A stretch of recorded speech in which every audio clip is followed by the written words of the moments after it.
Filippense saam met my Rinus van Sion in Parys. Heerlik om vanmôre saam met jou stil te word vir 'n oomblik. Ons is nog in Filippense 1 en vanmôre se opskrif is God gebruik alles. Ek lees vir jou Filippense 1 vers 12. Julle moet weet, broers en susters, dat dit wat met julle gebeur het, gelei het tot die bevordering van die goeie nuus.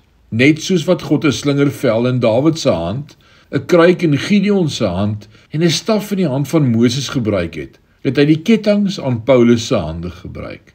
Dis nie verbasend nie, want kettinge is wat die deur oopmaak om met mense te praat wat ons andersins nie die tyd van die dag sou gee nie. Jy sien, dis wanneer 'n vrou by haar moeilike man uithou. Dis wanneer 'n werknemer weier om agter sy baas se rug te praat.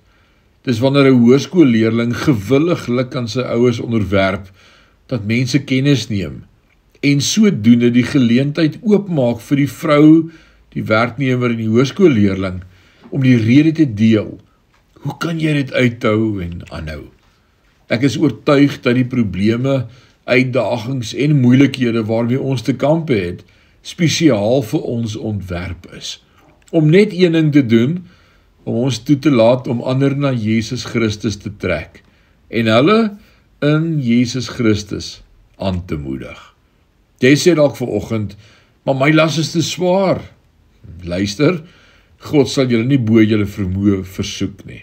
1 Korintiërs 10 vers 13. God het nie gunstelinge nie.